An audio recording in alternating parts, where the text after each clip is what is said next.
Hai, Assalamualaikum. Ketemu lagi dengan saya Yosilianti di podcast Mas Waras, podcastnya Puskesmas Warongasem. Kali ini kami kedatangan Ibu Cantik, Ibu Oci yang bertugas di bagian gizi di Puskesmas Warongasem. Assalamualaikum Ibu Oci. Ini Mak dipanggil Ibu apa Mbak ini? Mbak aja dong. Oh, biar imut ya. Iya, betul. Oke, ini sekarang kegiatannya apa nih Mbak Oci? Nih Mbak Yosi ya, kegiatannya masih sama seperti sehari-hari ya, kegiatan sehari-hari itu masih tetap pelayanan dalam gedung dan luar gedung. Kalau untuk pelayanan yang di dalam gedung biasa nggih konseling untuk ANC terpadu, nggih untuk ibu hamil, kemudian konseling balita, nggih. Kemudian konseling untuk dewasa, nggih. Terus kemudian juga di RB, nggih, untuk konseling IMD, nggih. Nah, kalau yang di luar gedung ini Mbak Yosi yang agak Kemana-mana masih ini? sibuk ya, Oh nggih. iya, Karena jam kita terbangnya sekarang- masih kemana-mana Betul, ini ya. nggih. Karena sekarang masih ngurusi PMT ini, pemberian makanan tambahan berbasis pangan lokal untuk Nggih. balita yang kurang gizi, utamanya untuk yang kurang gizi wasting dan stunting gitu.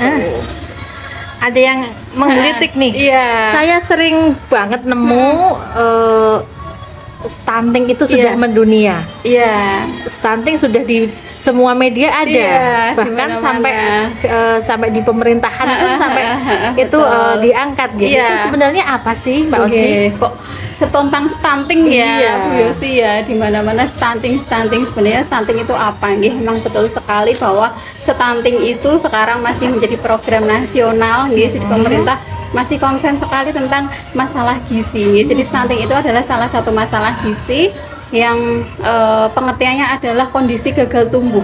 Gagal Nggih, tumbuh. gagal tumbuh, betul. Gagal tumbuh dikarenakan kurang gizi intinya Bu Yosi. Oh. Nggih, dan kurang gizinya itu kronis, jadi dalam waktu yang lama. Jadi nggak ujuk-ujuk sekarang Iya. saya kurang gizi, besok saya jadi stunting. Enggak, Gitu, saya nggak juga nggak seperti mungkin itu. stunting ini ya. Iya.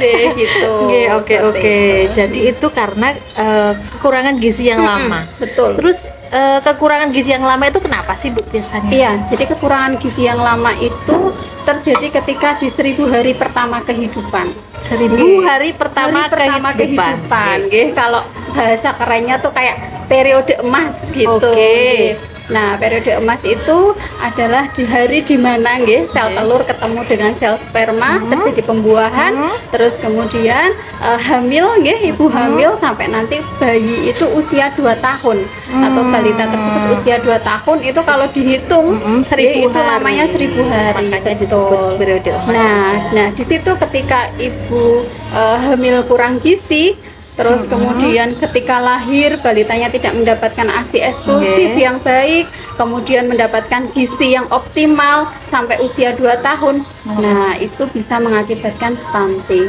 Nggih, seperti itu. Stunting. Betul. Itu kalau stunting kayak cebol itu bukan? Iya, jadi Pendek itu beda antara stunting dan cebol ya Bu Yosi Nggih, nggih. nggih. Kalau yang cebol itu kan mungkin dikarenakan ada faktor genetik bisa, Genetiknya, nggih. oke, Tapi nggih. kalau stunting itu murni karena asupan nutrisi yang kurang. Jadi asupan gizi yang kurang. Nggih, Nggih, itu yang menyebabkan stunting. Jadi memang beda antara cebol dengan stunting seperti itu. Iya, berarti bentuknya normal ya. Maksudnya kalau cebol itu kan kakinya pendek. Iya, betul. Postur tubuhnya ya, postur Nggih. tubuhnya kalau cebol itu kan bisa Pendek. kita lihat ya yang di Nggih, TV-TV itu seperti itu.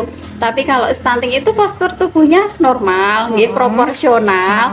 Cuman memang tingginya tidak sesuai dengan usianya, nggih. Gitu. Oke. Terus dampak Nah, kenapa sih dampak, iya. stunting harus di Iya. apa ya? Diperangi Iya, gitu kayaknya. betul. Harus Oke. dihapuskan Harus ya dihapuskan. dari muka bumi ini Iya, ya. oke. Jadi stunting Merdeka. kenapa sih kok harus dihapuskan? Betul, karena ini kita juga sudah merdeka ya Bu Yosi Nggih, ya, nggih. sudah merdeka 79 tahun ya, tapi permasalahan gizi itu masih terus jalan Nggih, terus ya. nggih. Nah, ini yang sekarang adalah stunting. Jadi kenapa sih? Karena dampaknya memang sangat luar biasa Bu Yosi nggih. Jadi selain postur tubuhnya yang kecil atau pendek nggih, stunting itu juga mempengaruhi perkembangan otak. gitu. Terus kepandaiannya. betul, cara berpikirnya juga kurang. Nah, itu nanti bisa dilihat ketika dia sudah mulai sekolah, dia sudah mulai bekerja. Nah, itu biasanya dia sulit untuk bersaing dengan teman-temannya. Apalagi kan ini mau menghadapi 2045. Nggih, 2045 adalah bonus demografi, di mana usia produktif kita nanti akan lebih banyak dibandingkan usia non produktif. Jadi diharapkan balita-balita sekarang yang nanti di tahun 2024 ini menjadi generasi penerus kita, diharapkan bisa optimal dalam membangun bangsa. Ternyata sangat luas sekali dampaknya nih. Nah, itu bisa cegahnya dengan seperti apa ini? Teman-teman masih pengen tahu juga. Iya, nggih, cara pencegahannya. Cara pencegahannya sebenarnya mudah nih. Cara pencegahannya mudah, yaitu dengan mencukupi kebutuhan nutrisi ketika 1000 hari pertama kehidupan.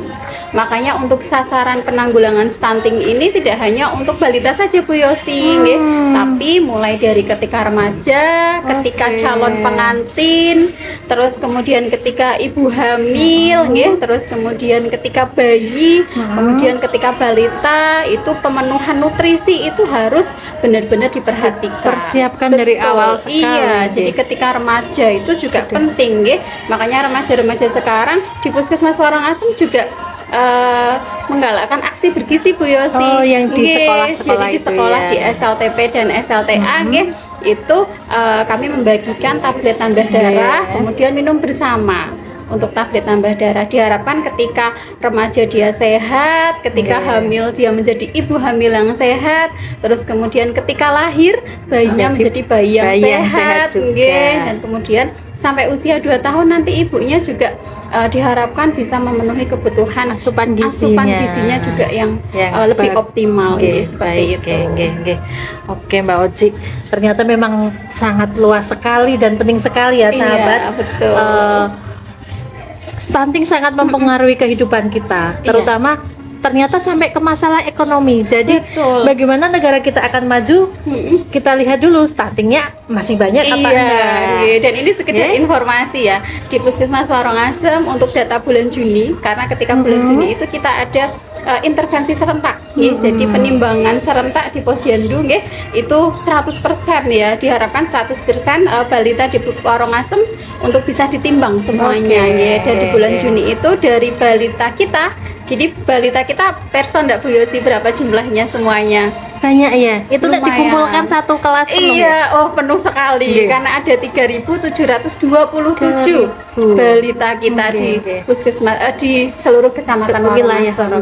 Dan yang stunting itu ada 133 Bu Yosi di bulan Juni. Jadi sekitar 3,57%. Cukup.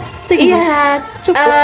Sebenarnya kita sudah di bawah standar pusat, standar kementerian adalah 14%. Kita sudah di 3,57. Lumayan. Diharapkan ini nggak tambah-tambah lagi, kalau bisa 0%. Betul. Karena sebenarnya stunting itu emang nggak bisa diobati Bu Yosi. Stunting itu hanya bisa dicegah.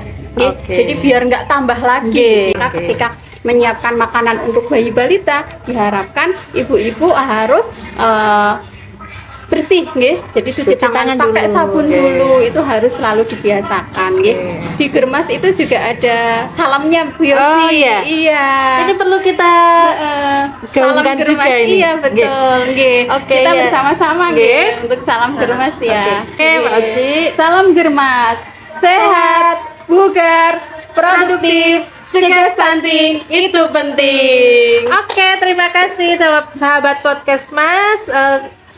Sangat menarik sekali pembicaraan kita hari ini. Semoga bermanfaat ya.